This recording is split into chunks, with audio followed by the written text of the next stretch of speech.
আমার প্রিয় অষ্টম শ্রেণীর শিক্ষার্থীরা, আগ্রাবাদ বালিকা বিদ্যালয় কর্তৃক আয়োজিত অনলাইন ক্লাসে সবাইকে শুভেচ্ছা জানাচ্ছি। আশা করছি তোমরা সবাই ভালো আছো, সুস্থ আছো এবং বাসায় সবাই নিরাপদেই আছো, মন দিয়ে পড়াশোনা করছো। এখন আমাদের যেহেতু মহামারীর সময়, করোনাকালীন সময়ে আমরা বাসা থেকে বের হতে পারছি না, স্কুলেও যেতে পারছি না, সে কারণে আমরা অনলাইন ক্লাসের মাধ্যমে তোমাদের ক্লাস নিচ্ছি।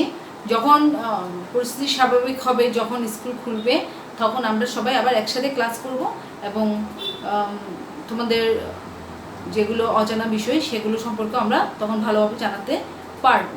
তাহলে আসো আজকে আমরা আমাদের ক্লাস শুরু করি। আজকে আমাদের ক্লাস বাংলা। আজকে আমরা কবিতা নিয়ে আলোচনা করব।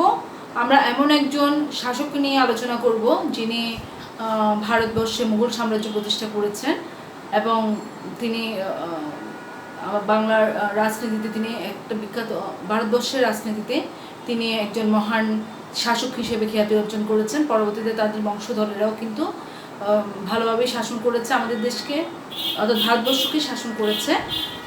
আজকে আমরা এমন একজন মহৎ মানবিকতা সম্পন্ন একজন শাসক রাজাকে নিয়ে বলবো, অর্থাৎ মুঘল সম্রাটকে নিয়ে আজকে আমাদের কবিতা।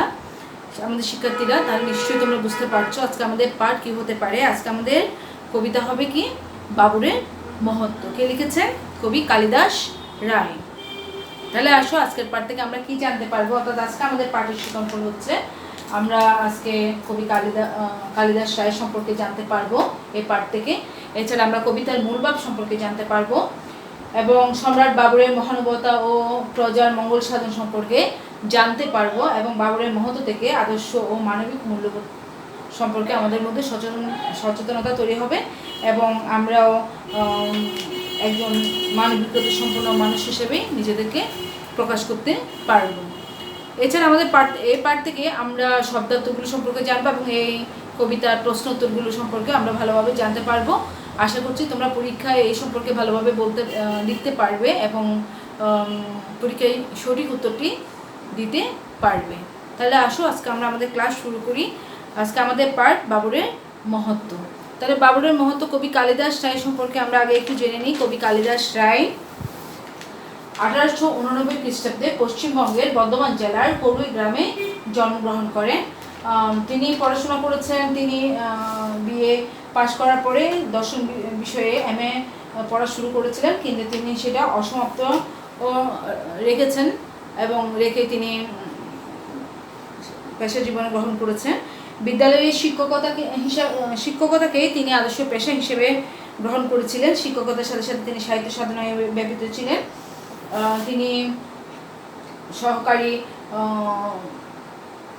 শিক্ষক থেকে পরবর্তীতে সহকারী প্রধান শিক্ষক হয়েছেন এবং মিত্র ইনস্টিটিউশনে তিনি শিক্ষকতা করেছেন। তার সাহিত্য কর্মগুলো হচ্ছে, তিনি যে কাব্যগ্রন্থগুলো রচনা করেছেন সেগুলো হচ্ছে কিশলয়, পর্ণপুট, বল্লরী, ঋতুমঙ্গল, রসকদম্ব ইত্যাদি। তিনি বিভিন্ন উপাধিতে সাহিত্য বিষয়ে বিভিন্ন পুরস্কারে ভূষিত হয়েছেন। তিনি কলকাতা বিশ্বভারতী থেকে সম্মানজনক ডিলিট উপাধি পেয়েছেন। এছাড়া কবি হিসেবে স্বীকৃতিস্বরূপ তিনি কবি শেখর উপাধিতেও ভূষিত হয়েছেন। তিনি তার কবিতায় কবিতা রচনা করেছেন। তিনি যে বিভিন্ন কাব্য রচনা করেছেন তার মধ্যে কিছু সংখ্যক ছিল কাহিনী কবিতা। কাহিনী কবিতা মানে হচ্ছে কি, কাহিনী আকারে কবিতা, অর্থাৎ অনেক বড় কোনো কাহিনীকে বলা হচ্ছে কবিতার আকারে। এবং তিনি তার কবিতায় আরবি ফার্সি শব্দের সার্থক প্রয়োগ ঘটিয়েছেন এবং তিনি 1975 সালে মৃত্যুবরণ করেন। তাহলে আমরা কবি কালিদাস সম্পর্কে এখন জেনে নিয়েছি। আসো আমরা আমাদের মূল পাঠে চলে যাই এখন। বাবরের মহত্ব লিখেছেন কে? কবি কালিদাস রায়। বাদশাহ পাঠান লোদি পানিপথে হত, দখল করিয়া দিল্লির শাহী গদি। দেখিল বাবর এ জয় তাহার ফাঁকি, বাবর যাদের তাদেরই জিনিতে এখনো রয়েছে বাকি। গর্জিয়ে উঠিল সংগ্রাম সিং, জেনেছ মুসলমান, জয়ী বলিব না এদেহে রহিতে প্রাণ। লয়ে লুণ্ঠিত ধন দেশে ফিরে যাও, নতুবা মুঘল রাজপুত দাও রণ। তাহলে এখানে বলছে পাঠান বাদশাহ লোদি পানিপথে হত। তাহলে এখানে আমাদের অনেক কিছু জানা আছে, যেমন এখানে সম্রাট বাবর সম্পর্কে বলা হয়েছে। সম্রাট বাবর কে? সম্রাট বাবর হচ্ছে ভারতের মুঘল সাম্রাজ্যের প্রতিষ্ঠাতা।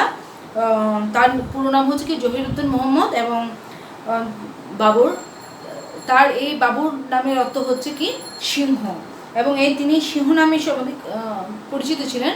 মাত্র 11 বছর বয়সে তিনি মধ্য এশিয়ার সমরকন্দের সিংহাসন আরোহণ করেছেন, এবং অল্প বয়সে তিনি দুবার সিংহাসন হারান। এরপর তিনি নিজ দেশ ছেড়ে আফগানিস্তানের সিংহাসন অধিকার করেন, এবং পরে ভারতের ইব্রাহিম লোদিকে পরাজিত করে তিনি দিল্লি অধিকার করেন। তাহলে কাকে পরাজিত করেছেন তিনি? দিল্লির ইব্রাহিম লোদিকে। দিল্লির মসনদে তখন ছিলেন ইব্রাহিম লোদি, ওনাকে পরাজিত করে তিনি দিল্লির সিংহাসন আরোহণ করেন। এছাড়া মেবারের রাজা সংগ্রাম সিংহকেও তিনি পরাজিত করেছেন। এভাবে তিনি একটা ভারতবর্ষে বিশাল সাম্রাজ্য প্রতিষ্ঠা করেন। তাহলে এখানে কি বলছে? পানিপথে হত করেছে কাকে? বাদশাহ ইব্রাহিম লোদিকে পানিপথে পরাজিত করেছেন, এবং এভাবে তিনি দিল্লির শাহী গদিটা দখল করে নিয়েছেন। কিন্তু বাবর দেখতে পেলেন কি এই জয় নিছক ফাঁকি, অর্থাৎ তিনি সাম্রাজ্য দখল করেছেন, ঠিক আছে, তিনি মসনদ দখল করেছেন, কিন্তু যাদের জন্য এই ভারতবর্ষ, অর্থাৎ ভারতবর্ষের যে জনগণ, তাদেরকে তিনি এখনো জয় করতে পারেননি। কিন্তু এর মধ্যে যে মেবারের রাজা সংগ্রাম সিং রাজপুত রাজা, তিনি বলছেন না যে এখানে তো এটা ভারতবর্ষ হচ্ছে, রাজপুতরা হচ্ছে হিন্দু, তাহলে ওনারা বলছে যে মুসলমানদেরকে জয় করেছো, কিন্তু এই দেহে যতক্ষণ পর্যন্ত প্রাণ আছে আমি তোমাকে কখনোই জয়ী বলতে পারবো না, কারণ তুমি এখানে ধন সম্পদ লুণ্ঠন করতে এসেছো, তা নিয়ে তুমি তোমার দেশেই চলে যাও, নতুবা মুঘল রাজপুত দাও রণ, অর্থাৎ না হলে মুঘল সম্রাট তুমি রাজপুতের সাথে যুদ্ধ করে জয়ী হও। হানুয়ার প্রান্তরে সেই সিংহর পতন হইল বীর বাবুরের করে। এ বিজয় তাহার স্বপ্ন অতীত যেন বা দৈব বলে, সারা উত্তর ভারত আসিল বিজয়ী করতলে। কবরে শায়িত কৃতজ্ঞ দৌলত, বাবুরের আর নাই কোনো প্রতিরোধ। তাহলে হানুয়ার প্রান্তরে কি হলো? একটা তো পানিপথের যুদ্ধে ইব্রাহিম লোদিকে পরাজিত করা হলো, আর এদিকে হানুয়ার প্রান্ত। হানুয়ার প্রান্তটা হচ্ছে আগ্রার পশ্চিমে অবস্থিত একটা যুদ্ধক্ষেত্র, হানুয়ার প্রান্তর। সেখানে সেই মেবার রাজা সংগ্রাম সিংহের সাথেও যুদ্ধ হয়েছে, এবং সেখানেই বাবর সংগ্রাম সিংহকে পরাজিত করেছে, এবং বাবর জয়ী হলো।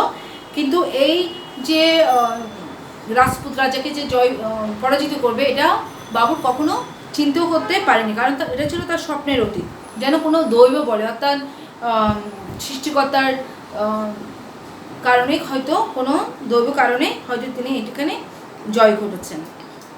সারা উত্তর ভারত তিনি জয় করে নিয়েছেন। এর মধ্যে হচ্ছে কি কৃতজ্ঞ দৌলত। এখানে দৌলত যে কথাটা বলছে, ওনার একটা কৃতজ্ঞ দৌলত সম্পর্কে বলা হচ্ছে। বাবর যখন ভারত আক্রমণ করে তখন দৌলত খাঁ লোদি ছিলেন পাঞ্জাবের শাসক। দৌলত খাঁ লোদি, দৌলত তাহলে কৃতজ্ঞ দৌলত। কৃতজ্ঞ মানে কি? উপকারীর অপকার স্বীকার করে, যে অপকার করে যে তাকে বলা হচ্ছে কৃতজ্ঞ। তাহলে কৃতজ্ঞ কি করেছে? দৌলত খাঁ লোদি ওটি ছিল পাঞ্জাবের শাসক। তিনি নিজের দুশ্মন ইব্রাহিম লোদির সাথে বিশ্বাসঘাতকতা করে বাবরকে ভারত আক্রমণের জন্য আহ্বান জানিয়েছিলেন। পরবর্তীতে তিনি বাবরের সাথেও কী করেছেন? বিশ্বাসঘাতকতা করেছেন।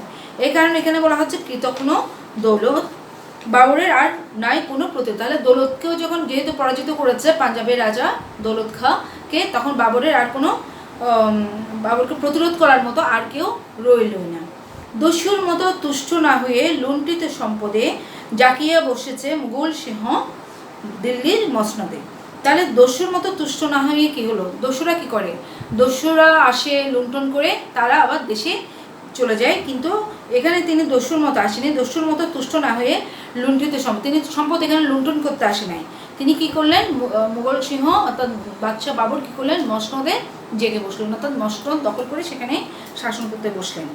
মাটি দখলেই খাঁটি জয় নয়, বুঝেছে বিজয়ী বীর, বিজিতে হৃদি দখল করিবে এখন করেছে স্থির। অর্থাৎ মাটি দখল করাটাই শুধু খাঁটি জয় নয়। মানে কি? অর্থাৎ কেউ আসলো বাইরে থেকে এসে রাজ্য সিংহাসনে যিনি আসীন আছেন সে রাজাকে পরাজিত করে সিংহাসন দখল করলো, রাজ্য জয় করলো, কিন্তু সেটাই বাবর মনে করেন যে কি সেটাই কখনো জয় নয়। অর্থাৎ মানুষের মন জয় করাটাই হচ্ছে এখানে আসল। তাহলে বিজিতে হৃদি দখল করিবে এখন করেছে স্থির। অর্থাৎ বিজিতে হৃদি মানে কি? যাদেরকে জয়ী হয়েছে তাদেরকে তিনি কি করবেন? দেশের মানুষদেরকে তিনি কি করবেন? তাদের মন জয় করবেন। এই কারণে তিনি প্রজারঞ্জনে বাবুর দিয়েছেন, অর্থাৎ প্রজাদের মনোরঞ্জনের জন্য তখন বাবুর কী করলেন, ওইদিকে মনোযোগ দিলেন। হিন্দুর হৃদি জিনিবার লাগি করিতেছে সুশাসন।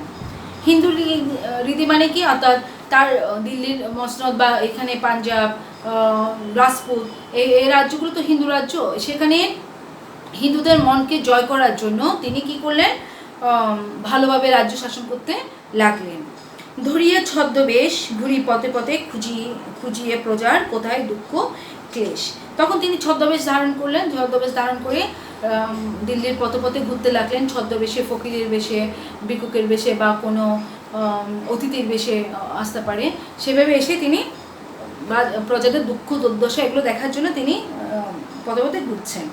চিতোরের এক তরুণ যোদ্ধা রণবীর চৌহান, তাহলে চিতোর রাজ্য যে বলেছিলাম মেবার রাজ্য, চিতোর রাজ্য, সেই চিতোরের এক তরুণ যোদ্ধা, তার নাম হচ্ছে কি, রাজপুত যুবকটার নাম হচ্ছে কি রণবীর চৌহান, তাহলে এটা হচ্ছে একটা রাজপুত যুবক।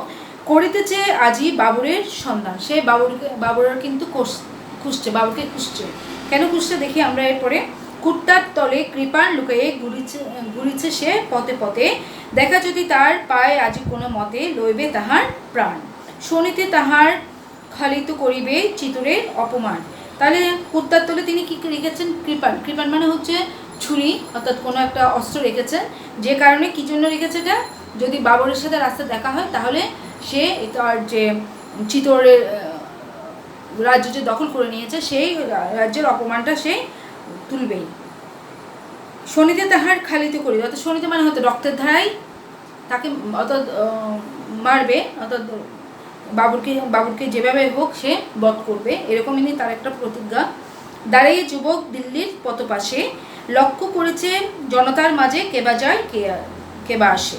তাহলে সে কোথায় দাঁড়িয়ে আছে, দিল্লির রাস্তার মধ্যে দাঁড়িয়ে আছে এবং সে খেয়াল করছে রাজপথ দিয়ে কে যাচ্ছে কে আসছে। হেনকালে এক মত্ত হস্তি ছুটিল পথের পরে, পথ ছাড়ি সবে পড়াইয়া গেল ডরে, সকলেই গেল সরি কেবল একটি শিশু রাজপথে রহিল ধুলায় পড়ি। হেনকালে এক মত্ত হস্তি, মত্ত মানে একটা পাগলা হাতি চলে আসলো হঠাৎ, কোথা থেকে ছুটে চলে আসলো পথের ধারে, এবং যেভাবে পারছে সেভাবে দৌড়ে পথ থেকে সরে যাচ্ছে নিজেদেরকে রক্ষা করার জন্য।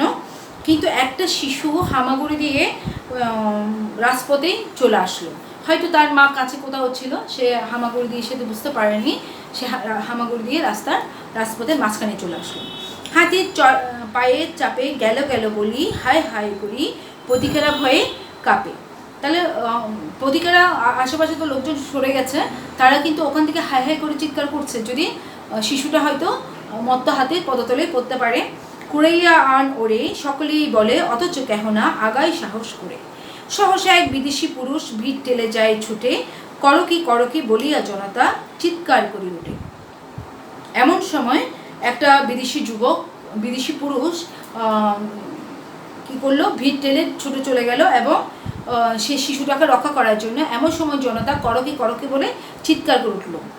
করি শুন্ডের ঘর্ষণ দেহে সহি, পথেই শিশুরে কুড়াইয়া বক্ষে বহি ফিরিয়া আসিল বীর। তাহলে কি করলো, করি শুন্ডের মানে হচ্ছে কি, হাতির সুরের সাথে ঘর্ষণ লেগে, অর্থাৎ হাতি তো বাচ্চাটাকে পদতলে মেরে ফেলতে এসেছিল, কিন্তু সেই ভিনদেশি লোকটি হাতির সাথেই যুদ্ধ করে কি করলো, সে পথে শিশুটাকে বুকে নিয়েই ফিরে আসলো।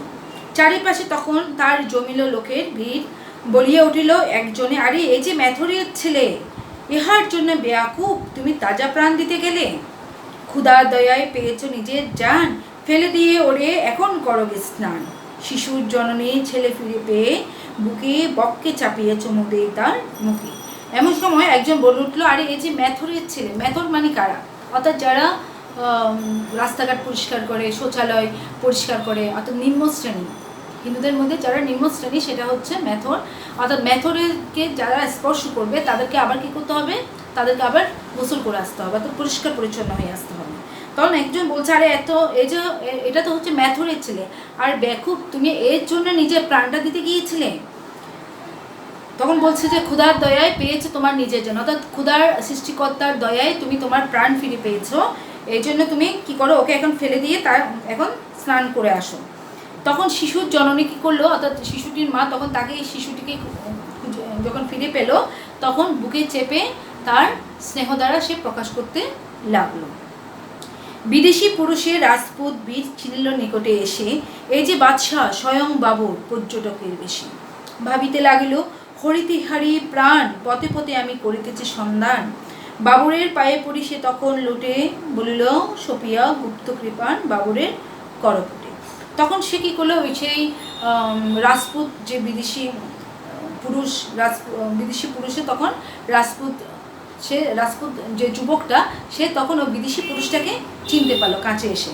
তখন সে বলল যে আমি যে পর্যটকের বেশে যাকে খুঁজে বেড়াচ্ছি সে তো পর্যটকের বেশে, সেটাই হচ্ছে সম্রাট বাবর। আর হায়, আমি এর প্রাণ হরণ করার জন্য কিংবা তাকে খুঁজছি। তখন বলছে সে তখন বাবরের তার মধ্যে একটা অনুশোচনা জাগ্রত হলো, কারণ যে মানুষ সামান্য মেথরের ছেলেকে বাঁচানোর জন্য মত্ত হস্তির পদতলে পড়তে পারে এমন ভয়কে সে উপেক্ষা করে যে শিশুটিকে বাঁচাতে আসলো, সে তো সাধারণ মানুষের প্রজাদের সুখ শান্তির জন্য সে সব কিছু করতে পারে। তখন সেই রণপুর যুবকের কী হলো, তার মধ্যে একটা অনুশোচনা জাগলো। সে তখন বলল যে আমি কিনা এই সম্রাট বাবরকে হত্যা করার জন্য পথে পথে ঘুরছি। তখন সপিয়া গুপ্ত কৃপান বাবরের করপুটে তখন কি করলো, পায়ে জাহাপনা এই ছুরিখানা দিয়ে আপনার প্রাণবোধ করিতে আসিয়া, একই দেখিলাম ভারতের রাজপথ সাজে আপনারে অন্য কারে নয়। তখন সে রাজার বাবরের পায়ের কাছে তার গুপ্ত কৃপানটা রাখলো এবং সে বলল যে জাহাপনা এই ছুরিটা দিয়ে আমি আপনার প্রাণবোধ করতে এসেছি, কিন্তু আমি দেখলাম যে এই রাজপথ শুধু আপনার জন্য, এটা অন্য কারো জন্য নয়। কারণ যে মানুষ নিজের প্রাণকে উপেক্ষা করে, যে সম্রাট যে সাধারণ প্রজাদেরকে রক্ষা করতে আসে, সে প্রজার মনোরঞ্জনের জন্য সব কিছুই করতে পারে। তাহলে অর্থাৎ এই রাজপথটা হচ্ছে শুধু আপনার, এখানে আর কারোর জন্য এটা নয়।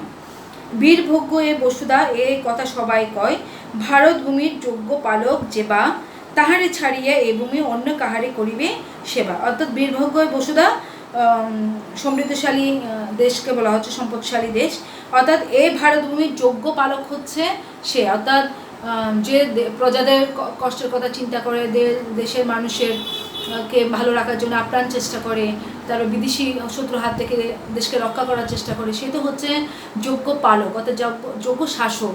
সে ছাড়া আর কেউ এই সিংহাসন অর্থাৎ রাজা হতে পারে না। তাহারে ছাড়িয়ে এই ভূমি অন্য কাহারে করিবে, অর্থাৎ এই ভূমি অন্য কাকে সেবা করবে, অর্থাৎ অন্য কাকে রাজা হিসেবে গ্রহণ করবে। কেটেছে আমার প্রতিহিংসার অন্ধমোহের ঘোর, সপিন জীবন করুন এখন দণ্ডবিধান মোর। এখন আমার প্রতিহিংসার মনের মধ্যে যে হিংসে বিদ্বেষ ছিল আপনার প্রতি, সেটা এখন কেটে গেছে। এখন আমি আমার জীবনটা আপনার কাছে সমর্পণ করলাম, আপনি এখন যে শাস্তিটা দিবেন আমি সেটা মাথা পেতে নেব।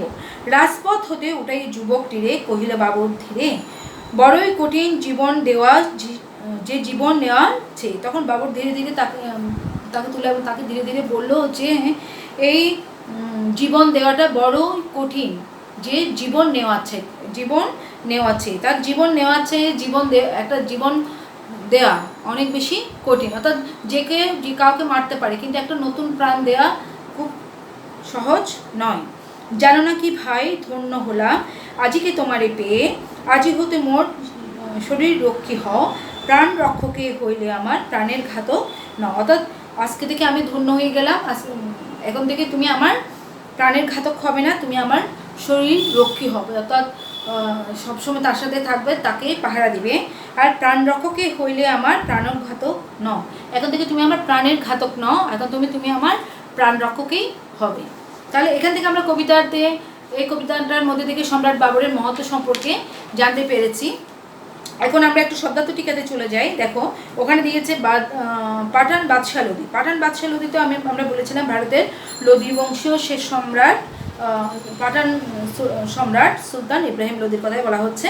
আর পানিপথ হত মানে হচ্ছে কি দিল্লির উত্তর পশ্চিমে অবস্থিত ইতিহাস প্রসিদ্ধ এটা যুদ্ধক্ষেত্র। এখানে 3টি প্রসিদ্ধ যুদ্ধ অনুষ্ঠিত হয়। পানিপথের যুদ্ধ, প্রথম যুদ্ধ, দ্বিতীয় যুদ্ধ, এরকম 3টি যুদ্ধ হয়েছে এখানে।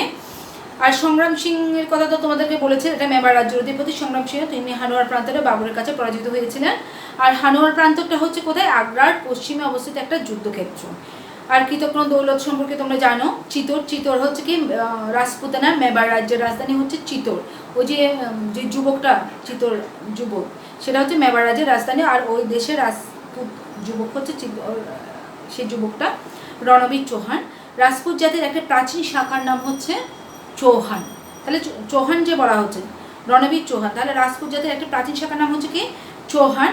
সে যে স্বদেশপ্রেমিক রাজপুত যুবক বাবরকে হত্যা করতে চেয়েছিল তাকে বলা হয়েছে, সেই জন্য এখানে বলা হয়েছে রণবীর চৌহান।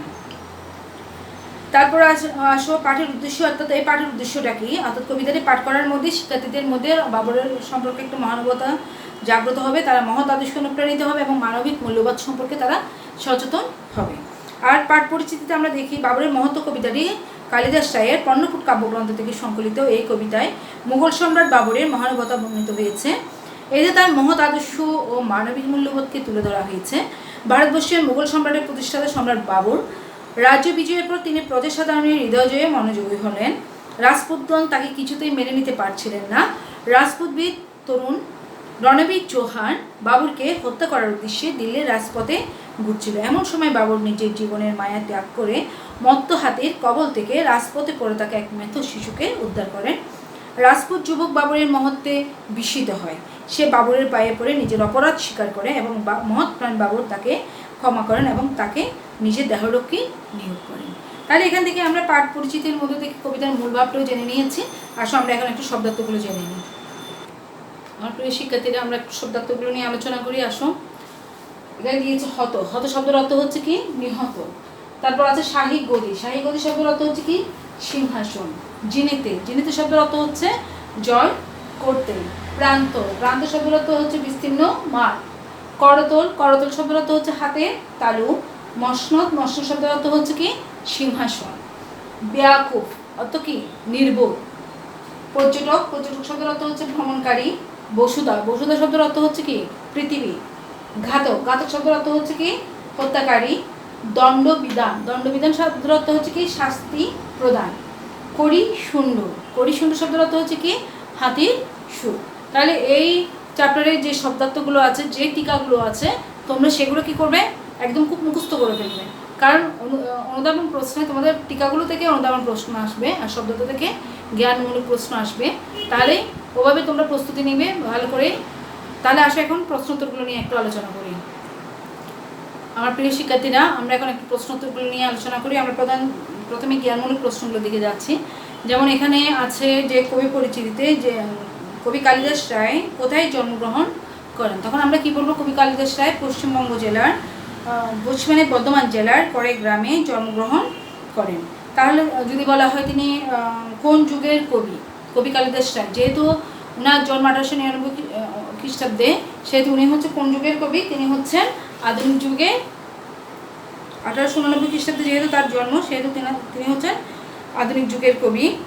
তারপর আসতে পারে তিনি কোন উপাধিতে ভূষিত হয়েছেন? কবি কালিদাস রায় কোন উপাধিতে ভূষিত হয়েছেন?